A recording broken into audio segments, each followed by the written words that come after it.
Okay, let's just jump right into it. We're skipping all the intros today because the one idea we're digging into is all about one thing: time.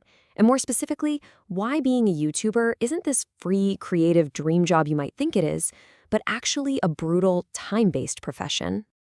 And there it is, the big one. This is the thesis that changes absolutely everything.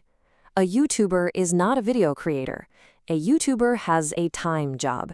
It's a job where your success, your money, your sanity, it's not decided by how good you are with a camera. It's decided by how you manage time.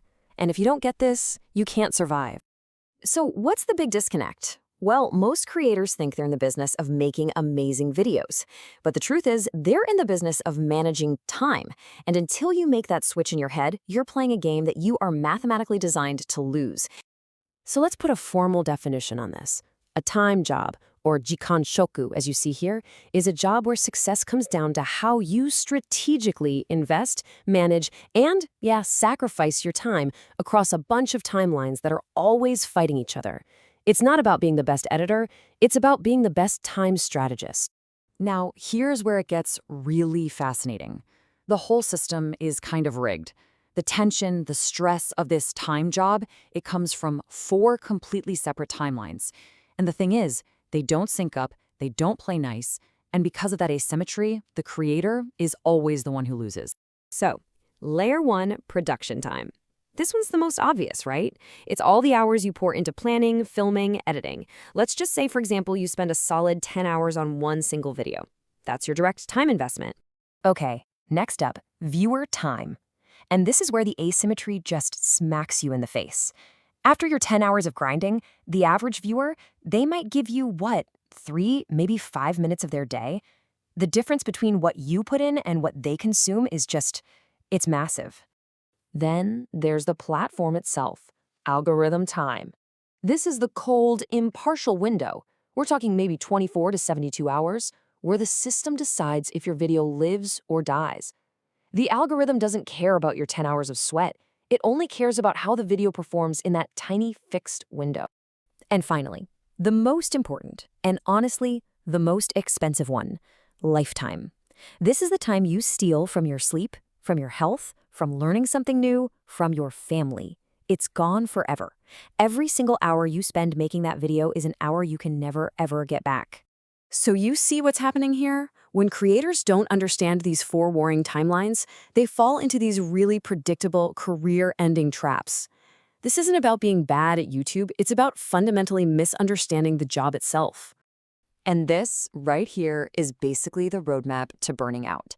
First, you see bad results and think, oh, I just need to work harder, so you pour in more hours. Second, you get your timelines all mixed up.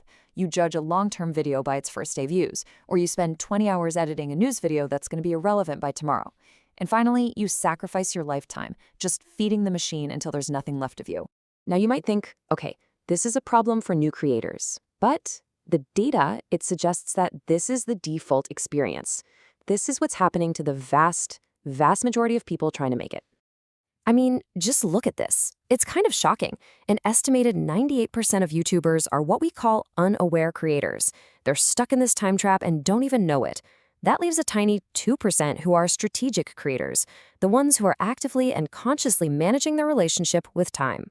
And to put a real number on it, just looking at the Japanese language channels that these models are based on, that 98%, it represents over 1.1 million creators. This isn't a small problem. This is a systemic crisis of wasted effort and burnout on a truly massive scale. Okay, so that's the bad news. I know, it's bleak. But what are those 2% doing that's so different? Well, they follow a very clear set of rules. So let's break down their game plan to take back your time and, your sanity.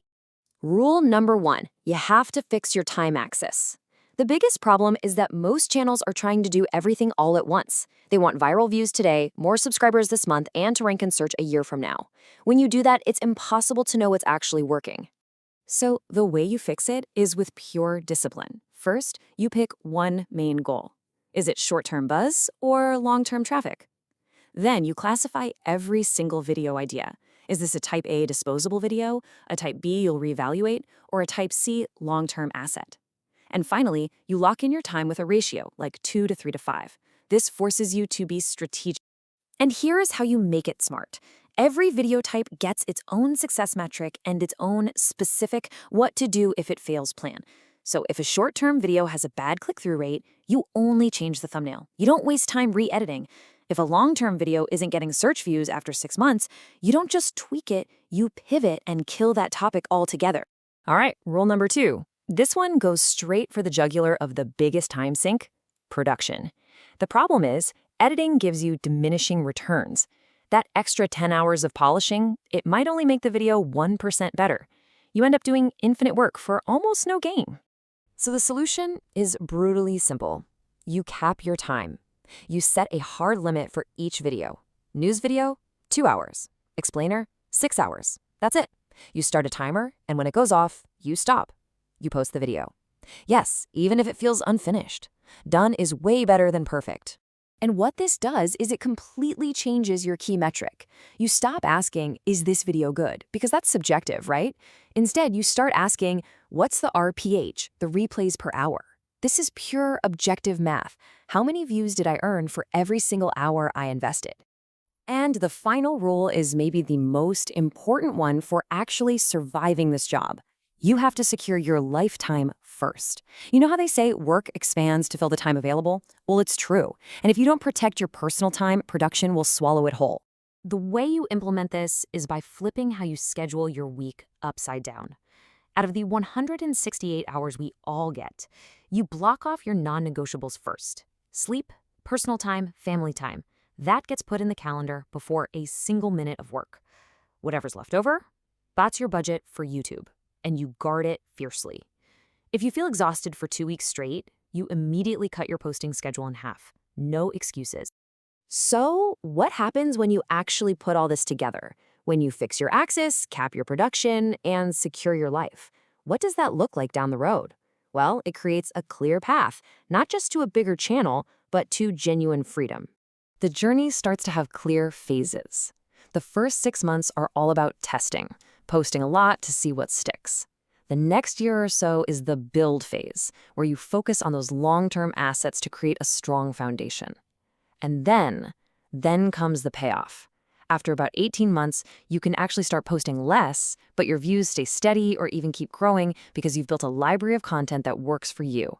You finally get to a point where time is on your side. Ultimately, this whole idea just reframes the entire job. It's not about being the most talented creator or the most charismatic person on camera. This game is won by the person who understands and masters time. So the only real question left is, will you be one of them?